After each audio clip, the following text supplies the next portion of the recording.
Hello, folks. I am going to cover the things that we've kind of talked about. I'm going to wrap both things together. If you missed class yesterday or today due to testing, hopefully I answer your questions here. If you have additional questions, you can always send me messages. So let's talk. Let's talk about SculptGL a little bit, and specifically in regards to this Hiroshi Yoshii project that we are beginning here. So let's talk about bringing that image in. Remember, you're going to pick a creature, a Hiroshi Yoshii creation, and we're going to try to recreate it here within SculptGL. So you can think of this as playing with virtual clay in a way. So I'm going to come up here to background. I've already saved an image that I want to work from. So I'm going to import that image now. If I can find it here in my long list of things. Hiroshi Yoshii. Okay, I've got a couple here. So I'm going to click open and import that, and you will see that initially that fills the background. So I'm going to go back up to background, and I want to disable fill. So it's a little bit smaller. Now, I can't see it very well through my ball of clay, so let's talk about movement just a little bit, moving these things around.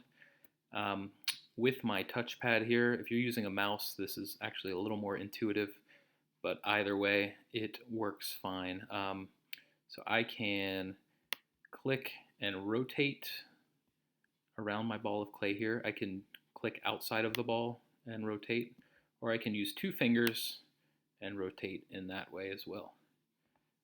I can use two fingers to zoom in or out, so moving my fingers up or down. I could also pinch to zoom in or out. Now, single click is reserved for whatever tool you're using. So if I click and drag here, you're going to see that that's drawing onto the clay. Control Z, undo, get rid of your last action. And then finally, in terms of movement, I can hold the Alt Option key and use two fingers to click and pan this object up, down, left, or right. So if I need to move this out of the way so that I can see my figure better, I could do that. Maybe zoom out a little. Now, if you're okay switching between tabs or having a couple of windows open, you don't necessarily have to have your figure back here. But I found this to be helpful when starting out. All right, so let's see, a couple of things. I want to get rid of this grid here too. You might like this grid on the bottom, but I do not. So I'm going to go up to Scene. I can do a few things up here under Scene. I can clear the scene, so I can get rid of everything. I'm going to disable my grid here on the bottom. I can also add additional elements. So if I wanted more spheres, more cubes, cylinders, torus, so other balls of clay, I could add those in there. Now let's say, just as an example, let's add an additional sphere. Now what will happen when I click that is it adds a sphere, but it adds it in the exact same location as my original sphere. So what I'm going to do, I'm going to come over to my tools, click on that. You'll see a long list of tools. I want you to experiment with all of these. We'll talk about a few of them in the video, but the one I want right now is transform at the very bottom. So that's going to allow me to move my second sphere. I can move things around in different ways here. I can rotate with some of these. I can also scale this to be larger or smaller. So transform, keyboard shortcut E, is how you're going to actually physically move that shape around the environment. I am going to come back up to Scene, and I'm going to delete that selection for now so that I only have the one. All right, let's talk about a couple of these tools here and how I can adjust aspects of the tools. So if I go to Brush, that's kind of the default tool that you'll see when starting this program. Brush is going to add basically layers of clay. Now you'll notice that my symmetry down here in the bottom right is activated, so that is why you're seeing this happening on both the left and the right side. So symmetry can be useful. There may be times where I want to disable that and only work on one side. So I can always disable it, re-enable it, use it when I need it. Remember, I can rotate. Okay, a couple other things here that are important. Radius, that is going to change the size of our tool, bigger or smaller. Intensity, that is going to change the strength of our tool, so it will lessen or strengthen the effect of the tool.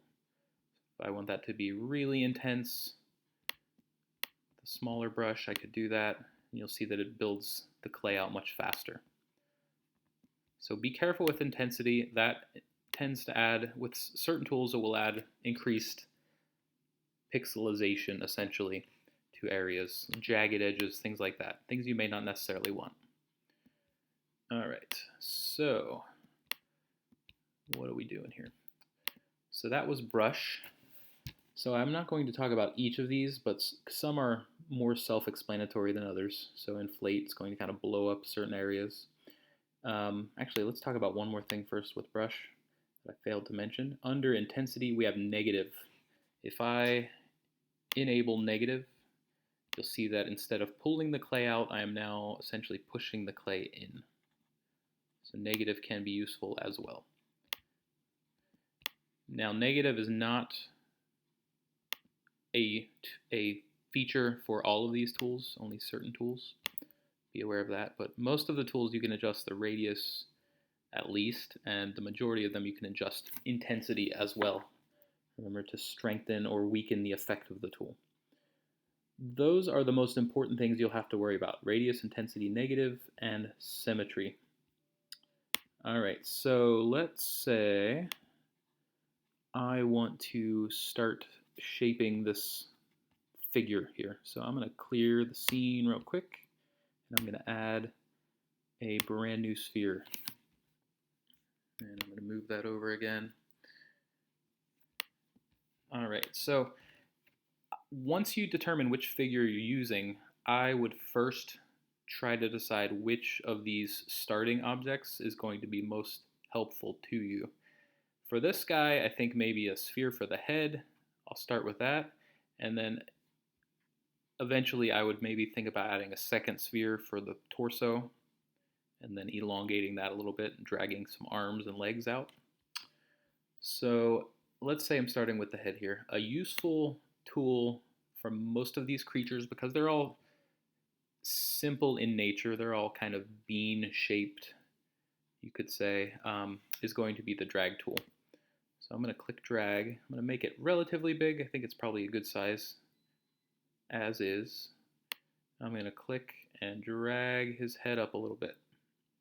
So starting to create this shape of his head. It's okay if it's not perfect. I want you to do the best you can here. I know we're just getting started with this program, so this is kind of new to everyone.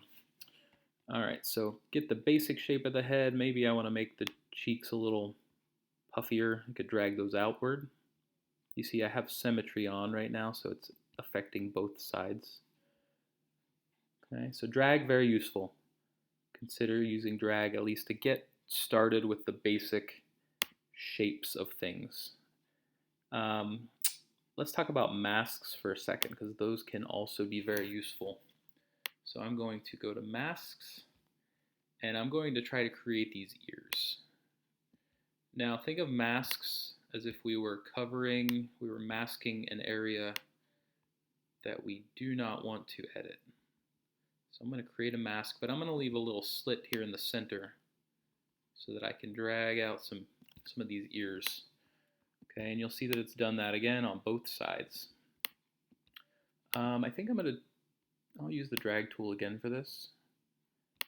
You could probably do this with a few different tools, but I'm going to click drag here, and I'm going to try to pull those ears out just a little bit. It's okay if they're moving backwards a bit. Make sure they look okay from the front. And you could always try to shape those out a little bit better here. Experiment. So you see that is pulling clay out from just this little spot that was not masked. So everything else in this darker area, that tool is not going to affect.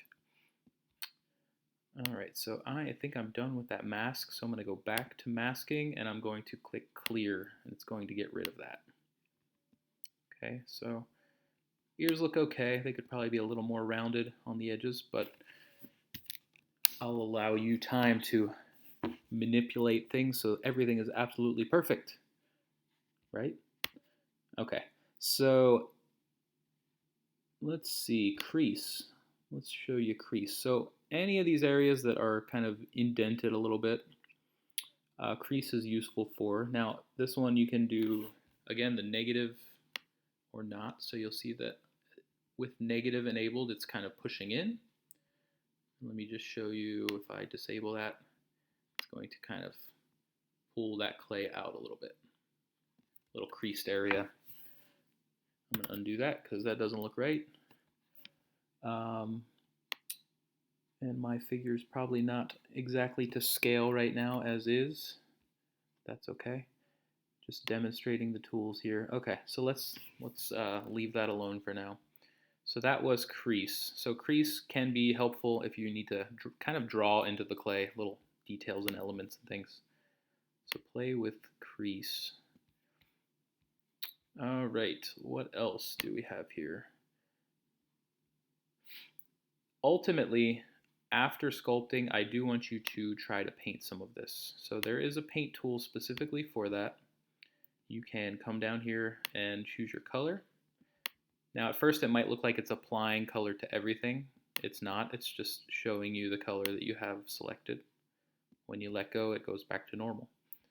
So just like the other tools, you can adjust the radius, and essentially you're just kind of like spray painting paint into these areas.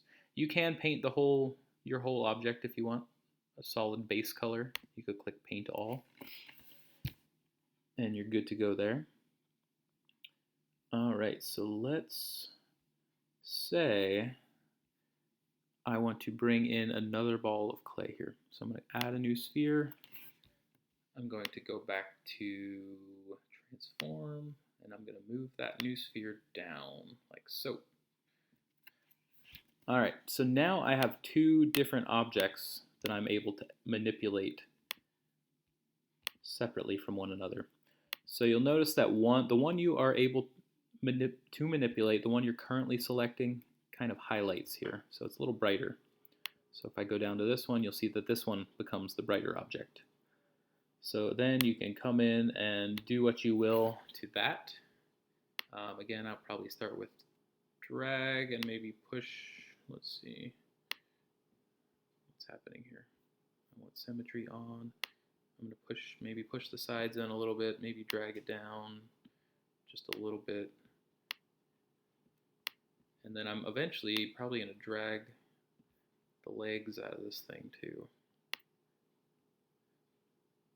And it's okay if they're kind of skinny looking at first. We can come back in and do some things to help adjust that. It looks a little funny, but I think you get the idea. So a couple of ways we could maybe make parts of this bigger. Inflate does a decent job.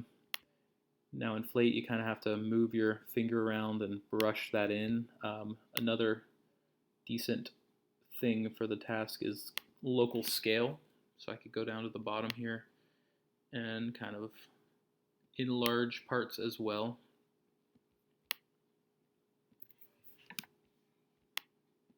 All right. So local scale and inflate could be useful for making things bigger if necessary. Let's see, one other important one I want to talk about. If you come into the problem where you have a lot of really jagged edges, a lot of pixelization that you didn't intend for, or maybe you've drawn up a lot of detail with this brush tool, like so. Here, let's just play with this for a second. So I have all of this. One useful additional tool that you might want to look into is the smoothing tool. So we're going to go to smooth here, and I can come in and sort of smooth out some of these little ridges here. Now the intensity can be adjusted as well as the radius. So if you just want to smooth something out subtly, you can do that. Flatten, similar in a way, but it pushes things down much more. So it's going to flatten that area out.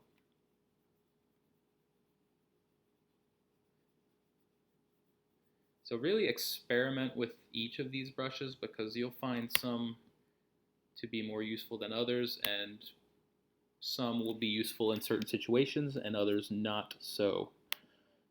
So if you haven't done the first assignment yet from Monday, I would come into this program, start with a sphere, play with each of these things, and just create some sort of random thing, some sort of abstract sculpture of your choosing. It doesn't have to look like anything.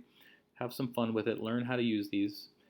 Upload that. So what you'll do is you'll come to Files here, and you'll export, you'll save the .obj file. You'll upload that to me, right into my learning. Now for this Hiroshi Yoshii assignment, I want you to do things just a little different. I want you to still save this OBJ file, but what I'd also like you to do is take a screenshot of this, of what you see here, so that I can see your painted object. When you upload the OBJ file, I lose all of this paint information that you add. So I'd like to have both. I'd like the OBJ, and I'd like a screenshot of your screen showing me your painted object within SculptGL. All right. I hope that clears things up for you if you were not in the Zoom today or yesterday. Remember, we will not have a Zoom on Wednesday, and I will see you all on Thursday. If you have any questions in the meantime, please send me messages through My Learning or email, and I will get back to you as soon as possible. Thank you.